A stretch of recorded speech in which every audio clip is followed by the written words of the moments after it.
Cancer ఈ మాట వినేసరికి చాలా భయం పుడుతుంది. అయితే క్యాన్సర్ అనే పదం ఎంత భయంగా ఉంటుందో దీనికి అయ్యే ఖర్చు కూడా చాలా ఎక్కువగా ఉంటుందండి. అయితే ఈ వీడియోలో క్యాన్సర్‌కి అయ్యే ఖర్చు, అది హెల్త్ ఇన్స్యూరెన్స్‌లో ఏ ప్రొసీజర్‌లో మనం దాన్ని అవైల్ చేసుకోవచ్చు అనే విషయాలన్నీ ఈ వీడియోలో డిస్కస్ చేద్దాం. నేను మీ విజయలక్ష్మిని. Welcome to Dhanvantari YouTube channel. Cancer రిలేటెడ్‌గా హెల్త్ ఇన్స్యూరెన్స్‌లో క్లెయిమ్ అనేది ఎట్లా అవైల్ చేసుకోవచ్చు? ఫస్ట్ అర్థం చేసుకోవాల్సిందేంటంటే, సంవత్సరానికి 15,00,000 మంది కొత్తగా క్యాన్సర్‌తో ఐడెంటిఫై అవుతున్నారు. Every year okay. ఇండియాలో. ఓన్లీ ఇండియాలో. ఓకే. New patients. న్యూ పేషెంట్సే 15,00,000 మంది ఐడెంటిఫై అవుతున్నారు. ఈ సంఖ్య రోజు రోజుకి ఇయర్ ఆన్ ఇయర్ పెరుగుతూనే ఉందన్నమాట. ఓకే. ఒక క్యాన్సర్ ట్రీట్మెంట్ స్టార్ట్ అయిన దగ్గర నుంచి చివరికి రికవరీ అయ్యే రోజు వరకు ఎన్ని రకాల ప్రొసీజర్స్ ఉంటాయంటే, ఫస్ట్ అసలు డయాగ్నోసిస్ చేయటానికే పెట్ స్కాన్ చేస్తారు. ఎంఆర్ఐ స్కాన్స్ చేస్తారు. నెక్స్ట్ అలాగే బయాప్సీ చేస్తారు. ఇవన్నీ టెస్ట్‌లు, బ్లడ్ టెస్ట్‌లు ఇవన్నీ అయిపోయిన తర్వాత ఏ స్టేజ్‌లో ఉన్నదో డయాగ్నోసిస్ చేస్తారు. అది అయిపోయిన తర్వాత ఇమ్మీడియేట్‌గా కీమోథెరపీస్ షెడ్యూల్ చేస్తారు. ఆ స్టేజ్‌ని బట్టి ఎన్ని కీమోథెరపీస్ మనకు అవసరం పడతాయి. కీమోథెరపీస్ అయిన తర్వాత మళ్ళా రికవరీ స్టేజ్ చూసుకొని అప్పుడు మళ్ళా సర్జరీకి అడ్వైస్ చేస్తారు. ఓకే. సర్జరీ అయిపోయిన తర్వాత మళ్ళా రేడియోథెరపీస్ ఉంటాయి. ఓకే. రేడియోథెరపీ తర్వాత ఇప్పుడు లేటెస్ట్‌గా మనకి లాస్ట్ 2, 3 ఇయర్స్ నుంచి ఇమ్యునోథెరపీ అని ట్రీట్మెంట్ చేస్తున్నారు. ఇమ్యూనోథెరపీ. ఇమ్యునోథెరపీ. ఓకే. ఈ ఇమ్యునోథెరపీ ఒక సిట్టింగ్‌కి ₹3,00,000 చార్జ్ చేస్తారు. Okay. Equal to admission charges. ఇది డే కేర్ ప్రొసీజర్. దీనికేమి ఓకే. మళ్ళా హాస్పిటలైజేషన్ అవసరం లేదు. ఓకే. ఉదయం అడ్మిట్ అయితే ఈవెన్ ఒక 3, 4 అవర్స్‌లోనే ట్రీట్మెంట్ చేయించుకొని ఓకే. వచ్చేయొచ్చనమాట. క్యాన్సర్ ఐడెంటిఫై అయిన స్టేజ్ దగ్గర నుంచి అంటే కంప్లీట్‌గా కన్సల్టేషన్. రికవరీ అయ్యే స్టేజ్ అన్నది వాళ్ళకి ఐడెంటిఫై అయిన స్టేజ్. ఫస్ట్ స్టేజా? సెకండ్ స్టేజా? హుహుహుహు. మనం వింటూ ఉంటాం కదా! హ్మ్. హ్మ్. థర్డ్ స్టేజ్ తెలిసిందండి. ట్రీట్మెంట్ అవుతుందని హ్మ్. వింటూ ఉంటాం కదా! తెలిసిన స్టేజ్‌ని బట్టి 6 నెలల నుంచి 2 సంవత్సరాల వరకు కూడా ట్రీట్మెంట్ అయ్యే అవకాశం ఉంటదనమాట. ఓకే. సో, ఈ మొత్తం ఎంటైర్ డ్యూరేషన్‌లో అన్ని సందర్భాల్లో క్యాష్‌లెస్‌లో ట్రీట్మెంట్ జరగదు. ఓకే. సో, కొన్ని టెస్ట్‌లకి వాటికి మనం బయట చేయించుకోవాల్సి ఉంటది. బయట చేయించుకున్న ప్రతి బిల్లు కూడా మళ్ళా మన రీయింబర్స్‌మెంట్‌కి అప్లై చేసుకోవాల్సి ఉంటది. ఇది మన అడ్వైజర్‌గా ఇప్పుడు మన దాంట్లోనే చూసుకుంటే మన పేషెంట్స్ లాస్ట్ 1 ½ ఇయర్ నుంచి దాదాపు 6 క్యాన్సర్ ట్రీట్మెంట్స్ తీసుకుంటున్నారు. ఓకే. ఇంకా ఒక్కరిది కూడా కంప్లీట్‌గా ట్రీట్మెంట్ అయ్యి నార్మల్ లైఫ్‌లోకి రాలేదు. ఇంకా ప్రతి వీక్ అలా క్లెయిమ్ వస్తూనే ఉంటుందన్నమాట. ఓకే. సో, ఫస్ట్ క్యాన్సర్ అని ఒక ఫ్యామిలీలో ఒక మెంబర్‌కి తెలియంగానే ఎంటైర్ ఫ్యామిలీ అందరూ కూడా మెంటల్‌గా వీక్ అయిపోతారు. క్యాన్సర్ అని తెలిసింది, క్యాన్సర్ అని తెలిసిందని. ఎవరికీ చెప్పుకోలేరు. ఎవరితో డిస్కస్ చేయలేరు. ట్రీట్మెంట్ ప్రొసీజర్ ఏంటో మొత్తం అంతా కూడా ఒక పెద్ద చార్ట్ ఇస్తారు. అదంతా చూసేసరికి ఇంకా మెంటల్‌గా వీక్ అయిపోతాం. ఇంత ప్రొసీజరా? ఈ అన్నిటికన్నా ముందు అతనే మెయిన్ ఫ్యామిలీ మెంబర్ అయ్యారనుకోండి. ఫ్యామిలీలో ఫైనాన్షియల్. ఎర్నింగ్ పర్సన్ వ్యక్తికే గనక క్యాన్సర్ ఐడెంటిఫై అయిందంటే మొత్తం ఫ్యామిలీ అంతా కూడా ఫైనాన్షియల్‌గా, మెంటల్‌గా, ఫిజికల్‌గా 3 రకాలుగానే ఇబ్బంది ఫేస్ చేస్తారు. సో, దీనికి ఉన్న వన్ అండ్ ఓన్లీ సొల్యూషన్ ఏంటంటే క్యాన్సర్ రాకుండా మనం ఆపే సిట్యుయేషన్ అయితే దాటిపోయాం ఆల్రెడీ. హ్మ్. సో, వస్తే బెస్ట్ ట్రీట్మెంట్ తీసుకోవాలి. కాంప్రమైజ్ అవ్వకుండా ట్రీట్మెంట్ తీసుకోవాలి. ఈ ప్రతి స్టేజ్‌లో కూడా ఈ మెంటల్‌గా వీక్ ఎప్పుడైతే అవుతామో, ఎవరిని అప్రోచ్ అవ్వాలి? ఎలా ప్రొసీజర్ పెట్టుకోవాలి? హాస్పిటల్‌కెళ్ళిన వెంటనే వాళ్ళు ఒక రకంగా కన్‌ఫ్యూజ్ చేస్తారు. దీనికొస్తది, దానికి రాదు. రాకపోతే మీరు కట్టుకోవాలి. ఇవి, అవి టర్మ్స్ అండ్ కండిషన్స్ ఇవన్నీ చూసేసరికి ఇంకా మెంటల్‌గా వీక్ అయిపోతాం. ఓకే. వాళ్ళకొక రైట్ కాంటాక్ట్ పర్సన్. ఇప్పుడు మనం నిన్న కూడా క్లెయిమ్ సెటిల్ చేసాం. హ్మ్. దాదాపు ₹13,00,000 క్లెయిమ్ సెటిల్ చేపిచ్చాం. ఆయన యాక్చువల్‌గా చాలా హై ప్రొఫైల్ ఉన్న వ్యక్తి. హాస్పిటల్‌లో ఉన్న టాప్ డాక్టర్స్ కూడా ఆయన ఫ్రెండ్స్ ఉన్నారు. ఇది కూడా ఓన్లీ అడ్మిషన్ టైమ్ ఇంకా ప్రీ కాకుండా? యాక్చువల్‌గా వాళ్ళకి మార్చ్‌లో తెలిసింది క్యాన్సర్ ఓకే. అని. మొన్న జూలై 5థ్ తారీఖు వరకు దాదాపు 16 క్లెయిమ్స్ ఇచ్చాం మనం. ఓకే. కీమోథెరపీస్‌కి, మెడికల్ మేనేజ్‌మెంట్‌కి 16 క్లెయిమ్స్‌కి దాదాపు ₹12,00,000 ఇచ్చాము. నిన్న అచ్చంగా సర్జికల్ ప్రొసీజర్ కోసం దాదాపు ₹13,00,000 క్లెయిము. సింగిల్ క్లెయిమ్ ఇచ్చాము. 1 వీక్ అడ్మిషన్‌కి. ఓకే. ఇప్పుడు మళ్ళా మేడం నిన్న డిశ్చార్జ్ అయిన తర్వాత కమింగ్ 6 మంత్స్, 1 ఇయర్ ఈ ఇమ్యునోథెరపీస్ అని, ఇవని, అవి చాలా రకాల ప్రొసీజర్స్ ఉంటాయి. ఫిజికల్‌గా వాళ్ళు వీక్ అయిపోతా ఉంటారు. దానికి హ్మ్. సపోర్టివ్‌గా మళ్ళా హాస్పిటల్‌లో అడ్మిట్ అవుతా ఉంటారు. ఒకటి ఎంటైర్ ఫ్యామిలీ సఫర్ అవుతూ ఉంటారు. ఆ పర్సన్ ఎవరైతే ట్రీట్ అవుతున్నారో వాళ్ళు చాలా స్ట్రాంగ్‌గా ఉండాలి. ఫ్యామిలీ మెంబర్ అందరూ స్ట్రాంగ్‌గా ఉండాలి. మెంటల్‌గా స్ట్రాంగ్‌గా ఉండాలి అంటే ముందు ఫైనాన్షియల్‌గా స్ట్రాంగ్‌గా ఉండాలి. క్యాన్సర్ ట్రీట్మెంట్‌కి ఫస్ట్ స్టేజ్‌లో ఇలా తెలిస్తే దాదాపు 7, 8 లక్షలు, 10 లక్షలు ఖర్చులో హుహు. తేలుతది గానీ సెకండ్ స్టేజు కాంప్రమైజ్ అవ్వకుండా ట్రీట్మెంట్ తీసుకోవాలని ఆలోచిస్తే మాత్రం దాదాపు 30-50 లక్షల వరకు ఖర్చవుతది. బావుంది. సో, ఒక ఎంటైర్ ఫ్యామిలీలో ఒక్క పర్సన్‌కొచ్చినా మొత్తం ఆ ఫ్యామిలీకున్న ఫైనాన్షియల్ గోల్స్ అన్నీ కూడా కొలాప్స్. డ్రాప్ అయిపోయినట్టే. అసలు ఇన్ని రకాల ఖర్చులుంటాయని కూడా ఎవరు గెస్ చేయరు. హ్మ్. ఫస్ట్ అసలు తెలుసుకోవాలి అంటేనే బ్లడ్ టెస్టులు చేస్తారు. బయాప్సీ చేస్తారు. పెట్ సీటీ చేస్తారు. ఎంఆర్ఐ సీటీ చేస్తారు. ఇవన్నీ చేసిన తర్వాతే నెక్స్ట్ ప్రొసీజర్ ఏంటని చూస్తారు. హ్మ్. దాని ప్రకారం కీమో షెడ్యూల్ చేస్తారు. ఆ తర్వాత సర్జరీ చేస్తారు. ఆ తర్వాత రేడియోథెరపీస్. తర్వాత ఇమ్యునోథెరపీస్, ఇంకా అవసరమైతే మెడికల్ మేనేజ్మెంట్ కూడా రిక్వైర్మెంట్ ఉంటది. ఇంత ఖర్చుని ఆ ఫ్యామిలీ ఎలా బేర్ చేయగలదు? ఇదే మెయిన్ ఎర్నింగ్ ఇదే పర్సన్ అయితే ఇంకా యెస్. కష్టం. అది కాంప్రమైజ్ అవ్వకుండా తీసుకోవాలి అంటే ఓన్లీ హెల్త్ ఇన్స్యూరెన్స్ ద్వారానే అవుతుంది. ఇలాంటి సందర్భంలో మెయిన్ ఫ్యామిలీ మెంబర్‌కే ఆ ఇబ్బంది ఉన్నదనుకోండి, ఆ స్పౌస్ ఎవరైనా ఉంటారు కదా! వాళ్ళకి ఒక సింగిల్ కాంటాక్ట్. మేడం ఇలా వెళ్తున్నాను ఈరోజు హాస్పిటల్‌కి. ఇప్పుడు మనం నిన్న ఇచ్చిన క్లెయిమే ఉంది. ఆయన అంత హై ప్రొఫైల్, ఎంతో మందికి ఆయన అడ్వైస్ చేశారు. ఎంతో మందికి ఆయన గైడ్ చేస్తారు. హాస్పిటల్ అసలు హెల్త్ చైర్మన్. ఆ! అసలు ఆయన హెల్త్ ఇన్స్యూరెన్స్ లేకపోతే ఎవరిని ఒప్పుకోరు. అలాంటి వ్యక్తికే కన్‌ఫ్యూజన్ వచ్చింది. వెళ్ళే ఓకే. ముందు, వెళ్ళిన తర్వాత బిల్లింగ్ డిపార్ట్‌మెంట్‌లో వాళ్ళు పెట్టే కొన్ని కొన్ని ప్రతి స్టేజ్‌లోని సార్ నాకు కాల్ చేసేవారు. మేడం ఇలా ఉంది ఏం చేయమంటారంటే, సరే ఇలా వెళ్దాం నెక్స్ట్, ఇలా వెళ్దాం నెక్స్ట్ అని మొత్తం అదంతా క్లియర్ చేపిచ్చాం. ఈవెన్ ఇన్స్యూరెన్స్ ఆ స్టేజ్‌లో ఏమైనా ఇబ్బంది అవుతదని అనుకునే టైంలో కూడా, "ఏం లేదు సార్ అదంతా నేను ఇష్యూ క్లియర్ చేపిస్తాను." మనం ఇన్స్యూరెన్స్ ఇవ్వగలిగాం. ఇదే ఆ కస్టమర్ ఆన్‌లైన్‌లోనో, ఏ బ్యాంక్ ద్వారానో పాలిసీ తీసుకుంటే, అన్‌ప్రొఫైల్డ్ అడ్వైజర్స్ దగ్గర. సో లేకపోతే ప్రొఫెషనల్‌గా అంత నాలెడ్జ్ లేని ఏజెంట్స్ దగ్గర తీసుకుంటే ఎవరు వాళ్ళని సేవ్ చేస్తారు? ఇప్పుడు ఆయనంటే కట్టుకొనొచ్చి రీయింబర్స్‌మెంట్‌కి పెట్టుకునే అవకాశం ఉన్నది హై కేపబిలిటీ ప్రొఫైల్ పర్సన్. గాబట్టి. నార్మల్ పీపుల్ 2,00,000, 3,00,000 హాస్పిటల్ బిల్ కట్టుకొని రీయింబర్స్‌మెంట్‌కి రమ్మని సింపుల్‌గా చెప్తే వాళ్ళెలా రాగలరు? సో, అందులోని క్యాన్సర్ ఐడెంటిఫై అయిన తర్వాత ఈ వీక్‌లో అచ్చంగా నాకు 3 కాల్స్ వచ్చినాయి. ఓకే. క్యాన్సర్ ఫస్ట్ స్టేజ్‌లో బ్రెస్ట్ క్యాన్సర్ ఐడెంటిఫై అయిందని, cervical cancer cervical identify cancer అయిందని ఎక్కువగా చెప్పి చూస్తున్నాం. ఇప్పుడు తెలిసింది. ఇంకా ఇప్పుడే ప్రొసీజర్ స్టార్ట్ అవుతున్నాయి. ఈ టైంలో మేము పాలిసీ తీసుకుంటే అట్‌లీస్ట్ ఈ ట్రీట్మెంట్ కాకపోయినా ఫర్దర్ ట్రీట్మెంట్‌కైనా మాకు హెల్ప్ అవుతుందని అడుగుతున్నారు గానీ, ఎవరికీ కూడా క్యాన్సర్ ఐడెంటిఫై అయిన తర్వాత దాని కోసం ట్రీట్మెంట్ అవుతుండగా పాలిసీ తీసుకునే పాలిసీ. ఆస్కారం ఎక్కడా కూడా ఉండదు. ఒక పర్సన్‌కి క్యాన్సర్ ఐడెంటిఫై అయిందని తెలియడం అంటే ఫస్ట్ మనం కన్సల్టేషను, తర్వాత బ్లడ్ టెస్ట్‌లు, కొన్ని స్కాన్స్ ఇవన్నీ ఉంటాయి కదా! హెల్త్ ఇన్స్యూరెన్స్ ఉన్నవాళ్ళు ఇవన్నీ కూడా అంటే అడ్మిషన్ బిఫోర్ అంతా కూడా మనం ప్రీ హాస్పిటలైజేషన్ అంటాం. దీన్ని ఎట్లా అవైల్ చేసుకోవచ్చు ఇన్స్యూరెన్స్‌లనేది ఇప్పుడు టాపిక్‌లో మనం డిస్కస్ చేద్దాం. అసలు ఒక కస్టమర్‌కి క్యాన్సర్ అని డయాగ్నోస్ అవ్వాలి అంటే ఫస్ట్ సింప్టమ్స్ ఏవో రావడం, వాళ్ళ ఫ్యామిలీ డాక్టర్ దగ్గరికి వెళ్ళడం, ఫస్ట్ కన్సల్టేషన్ పే చేస్తారు, వెళ్తారు. వాళ్ళు టెస్టులు రాస్తారు. ఈ స్టేజ్‌ని ప్రీ హాస్పిటలైజేషన్‌ని ఎట్లా అవైల్ చేసుకోవచ్చు ఇన్స్యూరెన్స్‌లో? ఎప్పుడైతే మన హాస్పిటల్‌లో అంటే హ్మ్. క్యాన్సర్ అని ఐడెంటిఫై అయింది. తెలిసిన తర్వాత ఫస్ట్ అడ్మిషన్ ఏ రోజైతే అవుతామో హ్మ్. దానికి వెనక్కి ఓకే. పాలిసీని బట్టి 30 డేస్, 60 డేస్, 90 డేస్ అని డేస్ ఓకే. ఉంటాయి. సో, ప్రీ హాస్పిటలైజేషన్ ఎక్స్‌పెన్సెస్‌లో మనకి డాక్టర్ ఫీజు, టెస్ట్‌లకి, డయాగ్నోస్టిక్స్‌కి అయ్యే ఖర్చులు, ఈ తెలిసిన దగ్గర నుంచి వాడే మెడికేషన్ ఇవన్నీ కూడా మనం ప్రీ హాస్పిటలైజేషన్‌లో ఎక్స్‌పెన్సెస్ పెట్టుకోవచ్చు. ఇప్పుడు నిన్న సార్ వాళ్ళ క్లెయిమే చూసుకున్నట్లయితే దాదాపు 16 క్లెయిమ్స్ ఇచ్చినా సరే, ఆయన మళ్ళా ఓపీలో కొన్ని టెస్టులు చేపించాల్సొచ్చింది. డాక్టర్ హుహు. ఫీస్ పే చేయాల్సొచ్చింది. ఆ బిల్ అమౌంట్ రూ. 1,65,000 అయింది. Okay. Only pre and post hospitalisation bills అంటే అడ్మిషన్, 1,65,000 అయింది. అంటే అడ్మిషన్ బిఫోర్‌ది. యెస్. ఎగ్జాక్ట్‌లీ. హ్మ్. అసలు ఈ హ్మ్. బిల్స్ పెట్టుకోవాలని కూడా చాలా మందికి గైడ్ చేసేవాళ్ళు ఉండరు. తెలీదు. తెలీదు కూడా. తెలీదు కూడా. ఇక్కడ అర్థం ఏంటంటే మనం ఫస్ట్ కన్సల్టేషన్ వెళ్తాం. రూ. 1000 1500 లేకపోతే 2000 పే చేస్తాం. వాటిని మనం రీయింబర్స్‌మెంట్ చేసుకోవచ్చు. మెడికేషన్ ఇస్తారు ఫస్ట్. వాటిని కూడా రీయింబర్స్‌మెంట్ చేసుకోవచ్చు. అలాగే టెస్ట్‌లకి వెళ్తాం. మనం క్యాన్సర్ డయాగ్నోస్ చేయాలంటే టెస్ట్‌లకి పంపిస్తారు కదా! అవన్నీ కూడా ఈ కస్టమర్ విషయంలో వచ్చేసరికి అడ్మిషన్ బిఫోర్ అంతా 1,00,000 ప్లస్ అబోవ్ మనం రీయింబర్స్‌మెంట్ చేసి అమౌంట్ తెప్పించాం అన్నమాట. ఇప్పుడు నెక్స్ట్ స్టేజ్ ఓన్లీ ఒక్క వచ్చేసరికి పెట్ సీటీనే దాదాపు 25,000 ప్లస్ అమౌంట్ ఉంటుంది. ఓకే. అది బిఫోర్ చేస్తారు. ఓకే. బిఫోరే చేస్తారు. ఆఫ్టర్ కూడా మళ్ళా స్టేజ్ చెక్ స్టేజ్ చేసుకోవడం కోసం ఎక్కడుందో. ఎలా రికవరీ ఉన్నదో కూడా చేస్తారు. దీనంతటిని కూడా ప్లాన్ బట్టి కూడా మీరు తీసుకునే ప్లాన్‌లో ప్రీ హాస్పిటలైజేషన్ 30, 60, 90 డేస్ ఉంటది. దాని ప్రకారం మీ అడ్వైజర్ చూసుకొని మనం అప్లై చేసుకోవచ్చనమాట. సెకండ్ నెక్స్ట్ స్టెప్ వచ్చేసరికి ఇంకా సర్జరీ. Admission to discharge. మనకి జనరల్‌గా 24 అవర్స్ మించి అడ్మిషన్ అయితే క్యాష్‌లెస్ ట్రీట్మెంట్ అవుతుందన్న విషయం తెలుసు కదా! అది కూడా నెట్‌వర్క్ హాస్పిటల్‌లోనే మనం చూసుకోవాలి. నెట్‌వర్క్ హాస్పిటల్‌లోనే ముందుగానే ప్రీ అప్రూవల్ తీసుకొని మనం వెళ్తాం. ఇక్కడ అడ్మిషన్ టు డిశ్చార్జ్ వరకు ఏవేవి కవర్ చేస్తారు హెల్త్ ఇన్స్యూరెన్స్‌లో? మీరు ఏ హాస్పిటల్ బిల్ అయినా తీసుకోండి. మీకు తెలిసిన ఏ హాస్పిటల్ బిల్ చూసిన ఏ హాస్పిటల్ బిల్ అయినా హ్మ్. తీసుకోండి. మాక్సిమం 40% రూమ్ రెంటే ఉంటది. ఓకే. మీరు అందులో. తీసుకున్న రూమ్ రెంట్ కాస్టే ఎక్కువ పడిపోతది. ఓకే. సో, హాస్పిటలైజేషన్‌లో జరిగే ఎక్స్‌పెన్సెస్ ఏంటి? రూమ్ రెంట్, హ్మ్. డాక్టర్ ఫీజ్, హ్మ్. నర్సింగ్ చార్జెస్, మెడికేషన్, టెస్ట్‌లు అండ్ డయాగ్నోస్టిక్స్.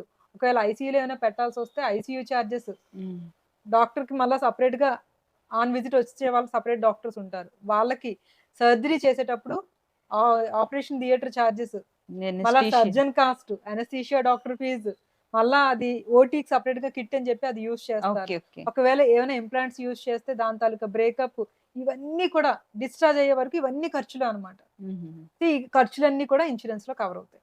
మీ యొక్క సమ్మించుడు బట్టి మొత్తం బోనస్ అన్నీ కలిపి మనకు అన్నీ కవర్ కవర్ చేస్తాయి. అవుతాయి. ఇక్కడ చూసారు కదండీ! ప్రీ ఎలా డిస్కస్ చేసామో, మీకు హాస్పిటలైజేషన్‌లోని హాస్పిటల్ అడ్మిషన్ టు డిశ్చార్జ్ వరకు A to Z కూడా మనకు కవర్ చేయడం జరుగుతుందన్నమాట. అందుకే మనం హై సమ్ ఇన్స్యూర్డ్‌కి వెళ్ళమని మనం ఎక్కువ చెప్తూ ఉంటాం. ఈ హై సమ్ ఇన్స్యూర్డ్ ఉంటే ఇప్పుడు ఇక్కడ కూడా రోబోటిక్స్ రీస్టోరేషన్ బెనిఫిట్ ఉంది కదా అని చెప్పి కొంతమంది అవునవును. చిన్న చిన్న పాలసీలు తీసుకోవడానికి చూస్తారు. ఎప్పుడైనా మనకు ఓవరాల్‌గా ఇలాంటి విషయాల్లో హ్మ్. అంటే మోడర్న్ ట్రీట్మెంట్. ఇప్పుడు హ్మ్. మనం నిన్న వెళ్ళింది రోబోటిక్ ట్రీట్మెంట్. అది మోడర్న్ ట్రీట్మెంట్‌లోకి వస్తుంది. ఓకే. ఇప్పుడు వాళ్ళు చేయించుకోబోతున్న ఇమ్యునోథెరపీ ట్రీట్మెంట్ ఇవన్నీ కూడా రేడియోథెరపీస్ అన్ని కూడా లేటెస్ట్ వెర్షన్‌లో చేయించుకుంటున్నారు. ఓకే. ఓకే. ఇవన్నీ కూడా మోడర్న్ మెథడ్‌లోకి వస్తే చాలా ఎక్స్‌పెన్సివ్‌గా ఉంటాయి. ఓకే. సో ఇవన్నీ యూజ్ చేసుకోవాలి, కాంప్రమైజ్ అవ్వకుండా ఉండాలి అని అంటే బేసిక్ సమ్ ఇన్స్యూర్డ్ మీద ఇవన్నీ చూస్తారన్నమాట. ఓకే. ఓకే. చాలా మంది ఈ రీస్టోరేషన్ బెనిఫిట్ లో కూడా నో క్లెయిమ్ బోనస్ ఇవన్నీ కవర్ అయిపోతాయి అని అనుకుంటారు కానీ కొన్నిటికి మాత్రమే వర్తిస్తుంది. ఓకే. అన్నిటికీ వర్తించదు అనమాట. మోడర్న్ ట్రీట్మెంట్ లో చాలా రకాల ట్రీట్మెంట్స్ కవర్ అవుతాయి. అందుకనే మనం తీసుకునేటప్పుడు కొంచెం కాంప్రమైజ్ అవ్వకుండా ఈ modern treatment up to sum insured, AYUSH coverage up to sum insured, pre and post hospitalisation ఎక్కువ రోజులు ఉండేటట్టుగా మనం చూసుకోవాలి. ఓకే. నెక్స్ట్ ఇక్కడ డిశ్చార్జ్ అయిన తర్వాత పేషెంట్ వెంటనే రికవరీ అవ్వరండి. అంటే క్యాన్సర్ అనే కాదు ఎనీ ట్రీట్మెంట్. అయితే క్యాన్సర్‌లో వచ్చేసరికి మనకి జనరల్‌గా సర్జరీ అయిన తర్వాత కెమోథెరపీ అని, రేడియోథెరపీ అని ఇంకా ఇప్పుడు లేటెస్ట్‌గా కొన్నైతే యాడ్ అయ్యాయన్నమాట. వాటిని ఎట్లా క్లెయిమ్ చేసుకోవచ్చు? అవి ఎన్ని డేస్ కవర్ చేస్తారు? ఇప్పుడు మనం డిస్కస్ చేద్దాం. అసలు పేషెంట్ ఇంటికొచ్చారు. దీని తర్వాత చాలా ప్రొసీజర్ ఉంటుంది. అంటే క్యాన్సర్ మాక్సిమం తర్వాత. ఇమ్యునోథెరపీ అండ్ రేడియోథెరపీస్‌కి అయితే మాత్రం వాళ్ళకి క్యాష్‌లెస్ ఫెసిలిటీ ఉంటే డే కేర్ ప్రొసీజర్‌లో వాళ్ళు పెట్టుకోవచ్చు. మరి దీన్ని మనం ప్రీగా ముందుగా సబ్మిట్ చేసుకోవాలా యాక్చువల్‌గా ముందు వాటికి? రోజు వాళ్ళకి కీమోథెరపీస్‌కి, రేడియోథెరపీస్‌కి వీటన్నిటికి కూడా షెడ్యూల్ ఇచ్చేస్తారు. అంటే మనకి డేట్స్ డిశ్చార్జ్ ప్రకారము అయినప్పుడే. పలానా డేట్‌కి రండి, పలానా డేట్‌కి రండి ఇచ్చేస్తారనమాట. హుహుహు. ఆ షెడ్యూల్ ప్రకారము ముందే హాస్పిటల్ వాళ్ళు ఇన్స్యూరెన్స్ కంపెనీకి ప్రీ అప్రూవల్ పెట్టేస్తే ఓకే. ఇనీషియల్ అప్రూవల్ అనేది వచ్చేస్తుందనమాట. ఆ తర్వాత ఎళ్తారు ఇది ఎన్ని ట్రీట్మెంట్ డేస్ ముందు మనం అప్లై 1 డే 2 చేసుకోవాలి? డేస్ బిఫోర్ కూడా అప్లై చేసుకోవచ్చు. ఓకే. ఓకే. అప్లై చేసుకోవచ్చు. అడ్మిషన్ అయిపోయిన తర్వాత 3 అవర్స్, 4 అవర్స్ ప్రొసీజర్ ఉంటుంది. ఆ హుహుహు. గ్యాప్‌లో అయిపోయిన వెంటనే డిశ్చార్జ్ సమ్మరీ అది ప్రిపేర్ చేసి ఫైనల్ బిల్‌కి పెట్టేస్తారు. ఓకే. సేమ్ డేలోనే ఆ 3-4 అవర్స్ ట్రీట్మెంట్ అయిపోయిన తర్వాత కూడా క్యాష్‌లెస్‌లో అవైల్ చేసుకొని వచ్చేయొచ్చు. అది ఎప్పుడంటే డే కేర్ ప్రొసీజర్‌లో ట్రీట్మెంట్ అయ్యి ఉండాలి. Okay. Okay. Just 1 hour, 2 hours అంటే యాక్చువల్‌గా ఇన్స్యూరెన్స్ కంపెనీ పెడితే ఇస్తారు గానీ 1-2 అవర్స్‌లో అదంతా కూడా వాళ్ళు చెయ్యలేరు. ఓకే. ఎందుకంటే ఓకే. ముందు ఇన్‌పేషెంట్ చేయాలి అనంటే డాక్టర్ దగ్గర నుంచి ఆ రిఫరెన్స్ అది అవును. ఈ కావాలి. రిపోర్ట్ సపోర్టింగ్ సబ్మిట్ మెడికల్ చేయడం రిపోర్ట్స్ ప్రాసెస్ అంతా ఇవ్వాలి. దానికి ఒక టైం ఇనీషియల్ టేకింగ్. అప్రూవల్ రావడానికి నార్మల్‌గా ఇన్స్యూరెన్స్ కంపెనీ ఏదైనా సరే 1 అవర్ టు 2 అవర్స్ టైం హ్మ్. తీసుకుంటది. మళ్ళా డిశ్చార్జ్ ప్రాసెస్‌కి తక్కువలో తక్కువ 2-3 అవర్స్ టైం హ్మ్. తీసుకుంటది. ఇంతసేపు అసలు జరిగే ట్రీట్మెంట్ ఏమో 2-3 గంటలు ఉంటది. దానికన్నా ఈ దాని ప్రొసీజర్ తర్వాత ఎక్కువ. ఈ ప్రొసీజర్‌కి వెయిట్ చేయలేకపోతున్నానని చెప్పేసి ముందుగా గనుక పెట్టేసుకుంటే 1 డే బిఫోరే ఇనీషియల్ అప్రూవల్ వచ్చేస్తుంది కాబట్టి డిశ్చార్జ్ సమ్మరీ పెట్టంగానే 1-2 అవర్స్‌లో ప్రాసెస్ అయిపోతదన్నమాట. ఓకే. ఇందులో మనకి ఎన్ని డేస్ కవర్ అవుతున్నాయి? తీసుకున్న పాలిసీ ఇప్పుడు పోస్ట్ హాస్పిటలైజేషన్‌కి అయితే లిమిట్ ఉంటది గానీ, ఈ ప్రొసీజర్ అంతటికి కూడా ఎన్నాళ్ళైతే అన్నాళ్ళు మనం ఇవ్వాల్సిందే ఇన్స్యూరెన్స్‌లో. ఆహా! ఓకే. జనరల్‌గా మనం 90 డేస్ అని, 60 అది డేస్ అని, ఓన్లీ 180 దాని డేస్ అని. అడ్మిషన్ రిలేటెడ్‌గా జరిగే డిశ్చార్జ్ ఖర్చులు. అంటే ఈ రోజు డిశ్చార్జ్ అయ్యాను. హుహుహు. పోస్ట్ హాస్పిటలైజేషన్ నాకు 120 డేస్ ఉంది నా పాలిసీలో ఎగ్జాంపుల్. హ్మ్. అంటే నెక్స్ట్ 4 మంత్స్ ఈ డిశ్చార్జ్‌కి సంబంధించి అయిన ఓకే. ఖర్చుల్ని నేను క్లెయిమ్ చేసుకోవచ్చు. బట్ ఇమ్యునోథెరపీస్ ఇవన్నీ కూడా ట్రీట్మెంట్స్ కింద వస్తాయి. ఓకే. ఓకే. సో, మళ్ళా అదొక హాస్పిటలైజేషన్ కిందే కౌంట్ అవుతుందన్నమాట. అంటే ఇక్కడ 2 ప్రొసీజర్స్ మనం వినాల్సిందేంటంటే డిశ్చార్జ్ అయిన తర్వాత దాని రిలేటెడ్‌గా మెడికేషన్ గాని, దాని రిలేటెడ్ కన్సల్టేషను, మెడి బ్లడ్ టెస్ట్‌లు, ఈ ఏమన్నా మళ్ళా ఫాలో స్కాన్స్ అప్ టెస్ట్‌లు ఇవన్నీ కూడా మనం ఇవన్నీ కూడా మనం అనుకున్న చేసుకోవచ్చు. పోస్ట్‌లో పెట్టుకుంటాం. యెస్. అంటే మిగిలినవన్నీ కూడా కొన్ని స్టేజెస్ దాటంగానే మళ్ళా పెట్ సీటీ ఒకసారి చేద్దామని అంటారు. కొన్ని హుహుహు. టెస్ట్‌లు మళ్ళా రిపీట్ చేద్దామని అంటారు ఓకే. కదా! అవి దానికి ముందు జరిగిన క్లెయిమ్‌ని బట్టి పోస్ట్ ఓకే. హాస్పిటలైజేషన్ బిల్‌లో పెట్టేసుకోవచ్చనమాట. ఇదండి మన క్యాన్సర్‌లో ఫస్ట్ కన్సల్టేషన్. అసలు మనకి ఏదో అబ్నార్మాలిటీ ఉందని తెలిసిన దగ్గర నుంచి కన్సల్టేషన్ నుంచి లాస్ట్ వరకు రికవరీ అయినంత వరకు ఒక పెద్ద జర్నీ. నియర్లీ అంటే అంటే అక్కయ్య గారు మీరు. అన్నిటికన్నా అంటే 4 మేజర్ ఆర్గాన్స్ మన బాడీలో హ్మ్. హ్మ్. హార్ట్, కిడ్నీ, హ్మ్. Lungs, liver. ఓకే. ఇవి మేజర్ ఆర్గాన్స్ మన దాంట్లో.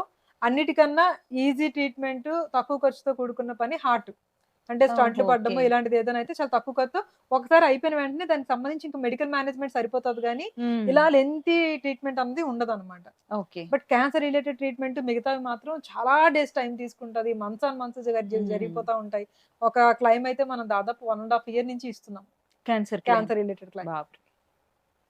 సో, మళ్ళా వాళ్ళిద్దరు పిల్లలు గవర్నమెంట్ అసలు ఎంప్లాయీస్. ఇదే గాని హెల్త్ ఇన్స్యూరెన్స్ లేకపోతే అంటే డాక్టర్ దగ్గరికి వెళ్ళాలంటేనే ఓ భయం వెళ్ళడం పుడతది. ఎంత చెప్తారు? ఆ ఆ! డబ్బులు ఎలా పూల్ అసలేమవుతుందో. చేసుకోవాలి? ఎలా అరేంజ్ చేసుకోవాలి? ఈ టెన్షన్‌తోని ఆ మిగిలిన ట్రీట్మెంట్ వాళ్ళు కూడా విషయం సిక్ మీద అంత అయిపోతా కూడా ఉంటారు. చేయలేం. హ్మ్. ఫస్ట్ మెంటల్‌గా అందరూ వీక్ అవుతారు. అవునవును. ఫిజికల్‌గా ఈ తిరగడాలు, రావడాలు ఇవన్నిట్లో కూడా స్ట్రెయిన్ అవుతారు. అన్నిటికన్నా పెద్ద problem financial tension. Financial tension. ఇదే టైంలో పిల్లలు ఇది ఇంకా అందులోని ఒక్కటి కాదు. కొంతమంది చదువుకునే ఏజ్ పిల్లలున్న వాళ్ళకైతే ఓ పక్క నుంచి ఇంటి అందరూ ఈ రోజుల్లో లోన్‌లు పెట్టేసి లోన్‌లు ఇల్లు, కార్లు పెట్టాను. ఇవన్నీ మెయింటైన్ చేసుకుంటున్నారు. సో, మంత్లీ వచ్చేసరికి ఆ ఎక్స్‌పెన్సెస్ ఉంటాయి. ఇన్‌కమ్ ఉండదు. ఈ ట్రీట్మెంట్‌కి హ్మ్. డబ్బులు పూల్ చేసుకోవాలి. ఆ టైంలో ఎవరు అప్పడిగినా ఇవ్వరు. ఇంకొకటి అక్క, మనకి ఇప్పుడు ఇంత మనం చెప్పాం కదా! అసలు ఒక అడ్వైజర్ లేకుండా ఆన్‌లైన్‌లో పాలిసీ తీసుకుంటే ఇవన్నీ కస్టమర్ చేసేసుకోగలరా? అంత కేపబుల్ ఉంటే మన అడ్వైజర్స్ ఎవరిని మీట్ అవ్వాల్సిన అవసరం ఉండదండి. ఒక్కటే ఆలోచించండి, మనకు తెలిసిన వాళ్ళు ఎవరిదైనా క్యాన్సర్ ట్రీట్మెంట్ అవుతుందంటేనే మనం ఎలా ఆలోచిస్తాము? అలాంటిది ఇంట్లో పేషెంట్ ఉన్నారని అనుకుంటే, నేను ఇవన్నీ ఇన్స్యూరెన్స్ కంపెనీకెళ్ళడము, ఆ డెస్క్‌కెళ్ళి 10 సార్లు ఫాలో అప్ చేసుకోవడము. అసలు టర్మ్స్ అండ్ ఏదైనా కండిషన్స్ క్వెరీ కూడా రైజ్ తెలీదు. అయిందంటే ఆ క్వెరీకి ఎలా రిప్లై ఇవ్వాలి? ఆ హ్మ్. టెర్మినాలజీ అర్థం కాదు. ఎందుకంటే మామూలుగా క్యాన్సర్ అని సింపుల్‌గా అంటాము. హ్మ్. అదే వాళ్ళు టెక్నికల్ వర్డ్‌లో అయితే మాత్రం కార్సినోమా అంటారు. ఓకే. మొదట మనకే అర్థం కాదు కార్సినోమా అంటే ఏంటో. సో, ఈ వెంటనే గూగుల్‌లో కన్ఫ్యూ సెర్చ్ చేసేస్తా. చెక్ చేసుకోవాలి. లక్కీగా ఇప్పుడు గూగుల్ సపోర్ట్ చేస్తుంది. చాట్‌జీపీటీ వచ్చిన తర్వాత ఇంకా ఈజీ అయింది. బట్ ఎంత తెలిసినా సరే ఆ ఇన్స్యూరెన్స్ కంపెనీకి ఏదైనా ఎస్కలేట్ చేయాలంటే ఎలా హ్మ్. ఎస్కలేట్ చేయాలి? మెయిల్స్‌లోని, టోల్ ఫ్రీ నంబర్‌లోని మాట్లాడేంత ఓపిక, టైము ఆ టైంలో ఓపిక ఉండదు, టైము ఉండదు అలాంటి సిట్యుయేషన్స్‌లో. సో, ఎవరైనా సార్ మాకీ ఎస్కలేషన్ ఇలా వచ్చింది. ఇలా క్వెరీ హ్మ్. వచ్చింది. మేడం ఇది మీరు కొంచెం ఫాలో అప్ చేయండి అని చెప్పి, నిన్న మనకి ఎలా సార్ అప్పజెప్పారు. అది మనకు టైం పడుతుంది సార్. ఒక హాఫ్ డే టైం తీసుకోండి. మీరక్కడ రెస్ట్ తీసుకోండి. నేను ఫాలో అప్ చేసి మీకు అప్డేట్ చేస్తామన్నాను. చేసి పెట్టేసాం. Okay. Okay. So, advisor role అన్నది చాలా చాలా మోస్ట్ ఇంపార్టెంట్. ఇంకో చాలా విషయం ఇంపార్టెంట్. ఏంటంటే, ఇలా ఒక అడ్వైజర్ ఉంటే ఫస్ట్ వాళ్ళకో ధైర్యం ఉంటది. ఓకే. ఆవిడ చూసుకుంటారు పలానా ట్రీట్‌మెంట్. ఓకే. మనకి ఇన్స్యూరెన్స్ ఉంది కదా! ఇప్పుడు మనకి అడ్వైజర్ ఉన్నారు. పేషెంట్ సైడ్ నుంచి అంటే ఇప్పుడు మన దగ్గర కాకుండా కస్టమర్స్ వేరే వాళ్ళ దగ్గర ఎవరి దగ్గరైనా తీసుకున్న వాళ్ళకి మీరు ఎలాంటి గైడెన్స్ అంటే, మీ అడ్వైజర్ మీకు సపోర్ట్ చేయాలంటే మీరు బిల్స్ అన్నది ఎలా ప్రాపర్‌గా మెయింటైన్ చేసుకోవాలి? అన్నీ కూడా ఒరిజినల్స్ జాగ్రత్తగా క్యారీ చేయాలి. ప్రతి బిల్ మీద కూడా స్టాంప్ అండ్ సిగ్నేచర్స్ అవి చూడండి, ఉండేటట్టుగా ఒరిజినల్ బిల్స్ చూసుకోవాలి. కంపల్సరీ తీసుకోవాలి. స్టాంప్ తీసుకో వేయించుకోవాలి. ఇలాంటివి మిస్ అయితేనే మీకు క్లెయిమ్స్ రీయింబర్స్‌మెంట్ నెక్స్ట్ దగ్గర మనకి ఇబ్బందొస్తది. డిశ్చార్జ్ సమ్మరీలో దేనికది సెపరేట్‌గా కూడా బిల్లింగ్ అంటారు కదా! ఇస్తారు. అది బ్రేకప్ అన్నది క్యాష్‌లెస్‌లో ఓకే. అయ్యేటప్పుడైతే ఓకే. మనకి ఇబ్బంది లేదు. హుహు. హాస్పిటల్ వాళ్ళు చూసుకుంటారు. అక్కడ క్యాష్‌లెస్ లేక రీయింబర్స్‌మెంట్‌కొచ్చేటప్పుడు మాత్రం డీటెయిల్డ్ బ్రేకప్ ఖచ్చితంగా తీసుకోవాలి. అంటే ఓకే. ప్రతి దానికి రూమ్ రెంట్‌కి ఎంతయింది? నర్సింగ్ చార్జెస్‌కి ఎంతయింది? హుహు. మెడికేషన్‌కి ఎంతయింది? ఏ ఇంజెక్షన్‌కి ఎంతయింది?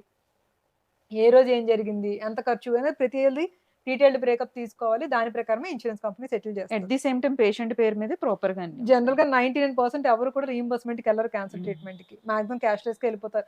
ఎక్స్‌క్లూజివ్‌గా మనకి కార్పొరేట్ హాస్పిటల్స్ సెపరేట్‌గా క్యాన్సర్ కోసం కొన్ని హాస్పిటల్స్‌ని కన్స్ట్రక్ట్ చేశాయంటే ఆలోచించుకోండి ఏ అంటే స్టేజ్‌లో ఇంక ఉందో. భవిష్యత్తులో ఇప్పుడు ఇన్ని ఒమేగా క్యాన్సర్ హాస్పిటల్ పేషెంట్. గాని, నేను చూసిన వాటిలో హెచ్‌సీజీ గాని, ఓకే. ఈ సెపరేట్‌గా వీళ్ళు క్యాన్సర్ ట్రీటెడ్ పేషెంట్స్ కోసం సెపరేట్ హాస్పిటల్స్ మెయింటైన్ చేస్తున్నారు. ఓకే. నార్మల్‌గా మనకి అడ్మిషన్స్ ఏవైతే వస్తాయో దాంతో కాకుండా దానికి సంబంధం లేకుండా ఓన్లీ ఫర్ క్యాన్సర్ ట్రీట్మెంట్స్ కోసం సెపరేట్ హాస్పిటల్స్ ఉంటున్నాయి. అయితే ఈ మధ్య మనకొచ్చే కాల్స్‌లోని క్యాన్సర్ ట్రీట్మెంట్ అయిపోయిందండి. మాకంతా ఇప్పుడు బానే ఉంది. మీ దగ్గర పాలిసీని పోర్టింగ్ చేయండి.